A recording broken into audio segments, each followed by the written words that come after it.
Seguimos en Pulso Regional, totalmente en vivo por la pantalla de Antofagasta Televisión. Oye, andamos por ahí tomando agüita.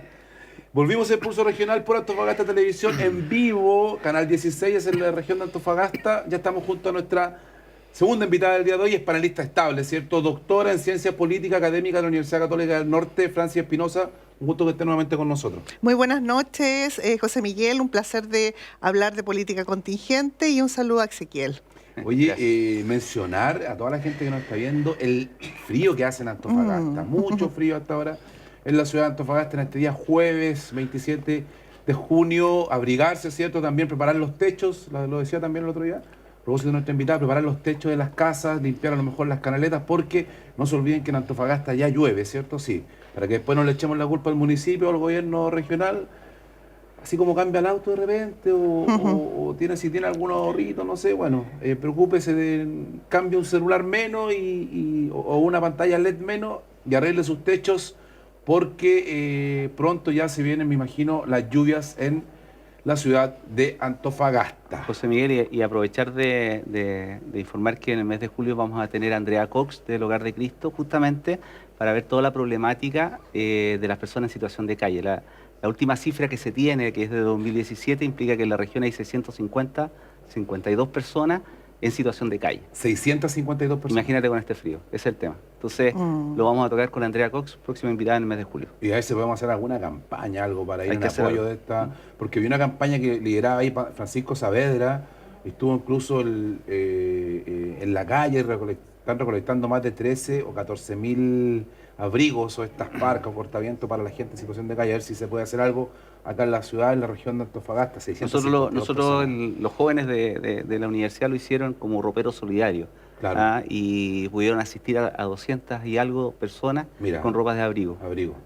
Pero se tiene que hacer mucho. Mucho. Oye, de repente, y bueno, reflexión también hay de la gente que nos ve en la casa, de repente uno se queja porque no le sale el agua caliente un día, o no tiene luz, o nos cortan el agua que está de moda, un tirón de oreja ahí para CG, que oye, cortes de luz todos los días. Pero volviendo al tema de la gente en situación de calle, Ezequiel, me duele este número y también no lo sabía el otro número que dijiste en el primer bloque, y se lo voy a plantear a Francis. Wow. 3.000 niños que están sin estudiar. Cosa que en Chile somos un país desigual, esta justicia social que no ha llegado, esta alegría que ya venía y que no llega, ¿cierto? Pero 3.000 niños llama a la desigualdad, a esta mayor desigualdad que tenemos en nuestro país, Francis, versus, quiero que nos entregue datos usted porque viene con datos frescos de todo este paro de profesores que sigue, por lo menos están sentados ya con la ministra Cubillo, pero continúa en nuestro país. Sí, efectivamente, bueno, estos datos son bastante significativos. De los países que pertenecen a la OECD, Chile y México son los países que menos invierten en educación. Específicamente estamos hablando de entre 2.900 a 5.000 dólares por alumno, cuando en realidad el promedio es 8.500. Entonces, efectivamente, estamos bastante lejos. Esto se repite tanto en educación primaria como secundaria y todavía es más preocupante el hecho de que hayan todavía jóvenes o niños y niñas que no puedan ir al colegio. O sea, evidentemente esa adolescencia, esa niñez nunca va a alcanzar estándares significativos de progreso y de crecimiento en términos profesionales y, por supuesto, en términos socioeconómicos. ¿Más los profesores? Sí, el paro de los profesores, efectivamente, como usted decía, José Miguel, ya llevan 22 días. Más o menos, la ministra Cubillos no se había aparecido hasta último momento porque en realidad el subsecretario era el que estaba negociando, pero la gente quería realmente una visión más proactiva de en este caso de la ministra. Específicamente es un paro bastante atípico, José Miguel y Ezequiel, porque en realidad no es un paro que tenga que ver con un proyecto de ley específicamente como ocurrió en el periodo anterior, sino que específicamente son tres elementos claves, que es la deuda histórica. Incluso organismos internacionales se han pronunciado para hablar de que ya está bueno que la deuda histórica con los profesores se resuelva. En segundo lugar, las condiciones laborales de horas, la titularidad se llama de horas de extensión, es decir, de qué manera básicamente en este caso, las horas que se extienden del horario de trabajo son pagadas, sobre la base de un sistema distinto. Y finalmente esta doble evaluación de los profesores, o sea, ya hubo digamos, un rechazo cuando se planteó una evaluación de los profesores, y esta doble evaluación de los profesores entrega un cimiento de más estrés a la carga excesivamente laboral que tienen los profesores. ¿Cómo afecta y esto, económicamente, disculpa José Miguel, está el tema del pago por la mención de las educadoras de párvulo. Sí, eso también, claro. Es un punto muy importante, educadoras Ese es un de punto párvulo. que hoy día está cerrando las negociaciones. Se están hablando, según las cifras que se comentan, de 30.000 millones de pesos. Y ese es interesante analizarlo, porque eso es reciente, es una ley de 2015, creo. Es una ley que se tramitó en 15 días, cuando la ministra de Educación era la actual senadora Yana Proboste. Entonces uno dice, esto es un aprendizaje para las elecciones, cuando tengamos que ir a votar por nuestras autoridades. Bueno, elijamos autoridades que hagan la pega seriamente, tanto los que proponen como los que votan, porque eso está aprobado por ley, y en 15 días, ¿fija? Entonces, pareciera que el reclamo es bastante justo si es que está por ley, pero pareciera que a lo mejor se hizo una ley sin pensar en las consecuencias ni en lo que se está haciendo. Franci. Sí, efectivamente, digamos, el bono de profesionalización que se llama no incluye a las educadoras de párvulo y a las educadoras diferenciales. Aquí yo quisiera hacer un análisis un poquito más profundo, porque en el fondo, desde una visión más política, bueno, los gobiernos de izquierda y los gobiernos de derecha, ¿a qué le ponen interés o dónde ponen el foco? En la educación, digamos, en los primeros años o estadios de la educación, o en la educación superior. Pareciera ser que los gobiernos de derecha privilegian la educación, digamos, más primaria, más temprana, y también lo hizo Barack Obama en Estados Unidos. O sea, no es cosa tampoco de pensar que solamente la derecha plantea esa visión. Y bueno, en el caso de los gobiernos de izquierda no hay una clara, digamos, delimitación de si se está financiando o no de mejor manera la educación superior. Yo creo que hay grandes críticas con respecto al sistema de la gratuidad y a los temas que tienen que ver con el financiamiento de las universidades, sobre todo, que no son estatales, sino que pertenecen, por ejemplo, al G9, que es la universidad donde yo trabajo. Entonces, yo creo que tampoco hay una política de Estado tan clara en términos de educación superior, y pareciera ser que tampoco a nivel primario y secundario. Ezequiel, esto, como bien tú decías, y también la doctora Franci, el tema de la educación, al igual que la de vivienda, los temas profundos, la salud, sobrepasan los gobiernos, sobrepasa el gobierno de turno, izquierda o derecha. Acá hay temas por décadas que se han ido a lo mejor haciendo o acomodando de acuerdo al tiempo. Pareciera ser como que de Chilean Way, como se dice, como todo ahí en camino, en la marcha. ¿Dónde queda, y esta pregunta te la hago a ti también desde tu expertise también, como liderando una universidad cerca de 14, 15 años, Santo Tomás, la región de Antofagasta, porque al final uno se pierde la palabra acá de calidad, la calidad en la educación versus el cómo se está formando al joven a lo mejor, porque los profes igual reclaman, pucha, nosotros estamos en el aula, pero cuando hacen estas leyes en el Congreso no nos consultan, llegamos al final con la ley hecha. Esta participación o esta colaboración pareciera ser que se hacen leyes siempre entre cuatro paredes. Ezequiel, tú bien lo mencionabas anteriormente. Entonces, ¿cómo mejoramos o cómo volvemos a esta palabra que me imagino juega un rol importante? O sea, la calidad de la educación. Creo que antes los colegios municipales tenían una calidad mayor a la que tienen hoy en día, por ejemplo. Mira, el tema es muy delicado. Yo te diría que quizás los problemas que tocamos en el primer bloque, quizás este sea el más relevante. Nosotros hoy día en la región de Antofagasta tenemos 10 unidades educativas entre colegios y liceos que están en lo que se conoce en una evaluación insuficiente. Mira. Esto es de la ley de aseguramiento de la calidad, que estableció que se evalúan los colegios de acuerdo a ciertos parámetros, no tan solo las pruebas estandarizadas, que uno puede tener ciertas observaciones, sino que otros temas de convivencia, de dónde está emplazado el tipo de estudiante, etcétera, etcétera. Con esos parámetros, 10 colegios, 9 de Antofagasta, ojo, 9 de Antofagasta, 1 de Calama, están en esta calidad insuficiente. ¿Qué dice la ley? La ley dice que a una cuarta evaluación, que es el 2019, debería cerrarse esa unidad académica. Mira. Eso no va a ocurrir, porque dentro de esos establecimientos hay emblemáticos de Antofagasta. Yo no los quiero nombrar porque no quiero alarmar a nadie, ni eso quizás podemos invitar a una autoridad. Es un hecho real, es de ahora. Hay otra situación. ¿Eso qué te muestra? O sea, que te muestra, en definitiva, que hay un desfase de aprendizaje de esos niños de 2 niveles, de 2 años. Es decir, chicos que están en segundo medio tienen conocimientos, competencias, aprendizaje de octavo básico. Chicos que están saliendo de cuarto medio los tienen con niveles de segundo medio. Eso es dramático. Eso es dramático. Hay una cifra que el año pasado fue, ya para comentarla, el 44% de los estudiantes municipales de Antofagasta que rindieron la PSU lograron puntaje para postular. Solo el 44%. Pero este año, PSU 2019, una cifra que no la he visto yo en la prensa, no la he visto en las conversaciones. Eso, y esta cifra fue entregada en la asamblea de la corporación a los socios de la Corporación Municipal de Desarrollo Social.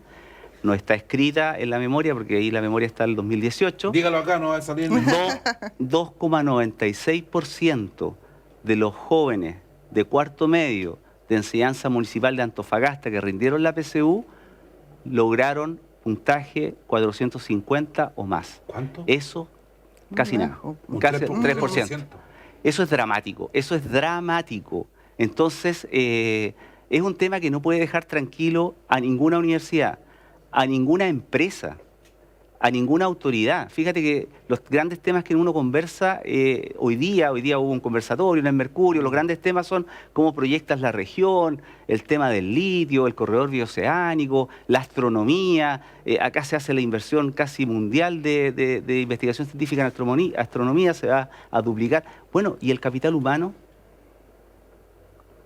Ese es nuestro capital humano, ¿te fijas? Francis, ya, Ezequiel, usted igual, las cifras suyas también me dejan... estupefacto. Sí, bloqueado, porque Ezequiel también me decía, estos 3.000 niños que están sin estudiar, ahora me dice que el 3% de los niños, ojo a usted que está en la casa, el 3% de los jóvenes que dieron la PSU el año pasado lograron 450 puntos. El 3%. Los de enseñanza municipal. De Antofagasta. Alarmante. Francis. Sí, yo quisiera dar otros datitos más de corte internacional, porque a usted le gusta la política comparativa, José Miguel. PISA, el programa de evaluación de estudiantes de manera internacional, plantea que el 2016 Chile estaba en un muy buen nivel y después, el año siguiente, bajamos y el año pasado ya nos estancamos. Es decir, PISA, que es un indicador bastante significativo para entender la preparación de los niños en los colegios, niños y niñas, jóvenes, jovencitas, en los colegios, es un indicador fundamental para entender cómo se desarrolla estas oleadas de formación de capital humano desde estadios tempranos. Entonces, ese indicador es bastante interesante porque uno podría decir que altos niveles de PISA, o sea, de evaluación en la PISA, significa que eso implican el desarrollo de políticas públicas más claras en términos de países desarrollados. Eso. Y el CIMSE también nos da datos similares. El CIMSE el año pasado, por ejemplo, no muestra indicios significativos de mejoramiento en relación a años anteriores. Entonces, eso es bastante preocupante y yo comparto el punto de vista de Ezequiel. Yo como investigo educación y relaciones internacionales, no se ve en el discurso ni siquiera de las políticas de la gobernanza de la ciudad, ni de las políticas país tampoco, la preocupación por la educación. Recordemos que Japón, por ejemplo, con MacArthur sale adelante, hace un acto de resiliencia después de la Segunda Guerra Mundial, justamente por la educación. Y algunos países como Norcorea, Nueva Zelanda, justamente están repuntando en términos de gran poder, de grandes poderes, porque han invertido en la educación y en la investigación. Repítame el número, $3.000 o $5.000, ¿cuánto llegan en Chile, de 2.900 a 5.000 dólares por alumno. estudiante, claro. Al año. Efectivamente, y el promedio, digamos, de la OECD es 8.500. O sea, estamos requete bajo. Ezequiel, acá te quiero llevar a tu rol de acá, a tus números que se manejan. Me imagino que conversas también con otros rectores, a lo mejor de las universidades. ¿Cómo hacen ustedes? Porque esto yo siempre me lo he preguntado, te lo aprovecho de preguntar acá en cámara. ¿Cómo hacen ustedes? Porque tú bien lo decías recién. Hay jóvenes que salen de cuarto medio, pero tienen 2 años de atraso algunos, de colegios municipales, sobre todo. Pero llegan a institutos profesionales, llegan a universidades técnicas, se meten en este mundo de las universidades del Estado, o todo tipo de universidades o institutos. ¿Qué pasa con ustedes? ¿Qué tienen que hacer ustedes como rector de estos centros de formación técnica o centros de educación profesional para equiparar a estos jóvenes con esta mala base, hay que decir, lo que traen desde la enseñanza básica, desde la enseñanza media, y mucho me imagino también con temas de vulnerabilidad que vienen desde la familia o desde su entorno donde viven? Porque Sí. imagina que tienen que remar diferente. No, sin duda. Es el gran desafío de poder comprometerse con esos jóvenes en que van a poder terminar en la educación superior. O sea, ese es el compromiso de la institución. Desconozco qué hacen las otras instituciones. Sé que no están hablando de estos indicadores, Claro. y eso es preocupante, por eso lo planteo en el programa, porque lo primero que tenemos que hacer es visibilizar el problema. Lo segundo es ocuparse. Nosotros puntualmente lo que vamos a hacer este segundo semestre es impartir un taller a todos los colegios que lo quieran para empezarse a hacer cargo de aprendizaje. Y el próximo año estamos diseñando un propedéutico que va a partir, lo del taller va a ser para cuarto medio, y el propedéutico va a empezar desde primero medio, en ciencias, en biología, en técnicas de estudio. O sea, nos vamos a integrar. ¿Te fijáis? El esfuerzo nuestro por recibir ese joven y poder sacarlo y titularlo es gigantesco el primer año. ¿Te fijas? Hay un sistema de apoyo académico que se despliega. Hay un reforzamiento al principio también. Se despliega paralelo a la malla curricular. Entonces, para el joven también es un esfuerzo, porque además de ir a sus clases, tiene todo esto que hacer. ¿Te fijáis? Felizmente todos los indicadores nos muestran que es positivo y que los jóvenes que hacen este programa, que el año pasado llegaron a ser el 50% de la matrícula, o sea, Mira. la mitad de los estudiantes nuevos pasaron por este sistema de apoyo, que no tan solo es académico, sino que son de técnicas de estudio, es psicológico, es económico. ¿Te fijas? O sea, hay que desplegarse. Mira, hay otro antecedente que también se ha discutido mucho, la duración de las carreras universitarias. Si tú resuelves el perfil de entrada de los estudiantes, muchas carreras se pueden acortar. Porque se gasta mucho tiempo en las mallas curriculares en nivelar aprendizajes que deberían estar ya adquiridos en la educación escolar y media. Franci. Sí, solamente agregar que efectivamente las universidades hacen un esfuerzo también significativo en programas como el PAE, que son programas propedéuticos, y también el Delta, que es la incorporación de alumnos con talentos académicos, por ejemplo, para ir nivelando esta equidad en la formación educativa. Ahora, ¿qué está haciendo Europa? Europa tiene todas las fichas puestas, por no decir todo el dinero puesto, en equiparar las condiciones de que el joven que va a un colegio público, por ejemplo, a diferencia del joven que va a un colegio privado como Eton, por ejemplo, en Inglaterra, de qué manera ese joven va a tener las mismas posibilidades de enfrentar los desafíos y también de triunfar en la vida en relación a este otro joven que tuvo una condición privilegiada en términos de educación. Porque, como dice Pierre Bourdieu, la educación finalmente lo que hace es abrir las brechas, y eso no puede ser posible. Hay que invertir por educación pública, yo ya lo decía en otro programa, y sobre todo por políticas públicas que beneficien en este caso, digamos, la calidad de la educación. Dentro de esta gobernanza inteligente, que a usted le gusta esta palabra de gobernanza inteligente, que no lo ven en nuestros líderes, más allá del intendente, la alcaldesa, de casi toda la autoridad de la región, bien decía Ezequiel, ni siquiera estamos hablando de estas cifras para visibilizar, hoy día lo estamos haciendo. ¿Cuál es la recomendación que usted le hace? En honor al tiempo también, se nos acaba ya el programa. La alcaldesa, los asesores sabemos que ven el programa. ¿Cuál es el llamado de ella? Porque acá la CMDS tiene estos cerca de 60 colegios municipalizados, donde ahí tenemos un mayor, no problemas, pero una mayor brecha en lo que es la calidad de la educación. Yo creo que un poco se trataba hoy día en el conversatorio en el Mercurio, es de qué manera se levanta toda una red de, digamos, de gente que apoya de manera interdisciplinaria, en este caso, a las corporaciones de esta característica. Ella lo hablaba en una entrevista, un especialista español este fin de semana, de qué manera, por ejemplo, el trabajo en red podría alivianar la carga a las escuelas que están sobrecargadas, valga la redundancia. Entonces, de qué manera hay toda una red de apoyo, en este caso, que podría ser desde las instituciones de educación superior, universidades, institutos profesionales, digamos, centros de formación técnica, hacia, en este caso, la educación secundaria y primaria. Y por otra parte, yo creo que sí, que efectivamente se requiere un mayor conocimiento en el manejo de políticas públicas de nuestras próximas autoridades, o que las autoridades actuales por lo menos se pongan al día. Y usted sabe que yo a todo el mundo mando a estudiar, o sea, hay que ponerse a estudiar en términos de cómo comparativamente podemos mejorar nuestras políticas públicas. Volvemos a la palabra que tú decías, Ezequiel, y que te gusta tanto también, esta colaboración que bien mencionaba Francis. Parece que por ahí va, y también tomar estos números y ocuparse de ellos.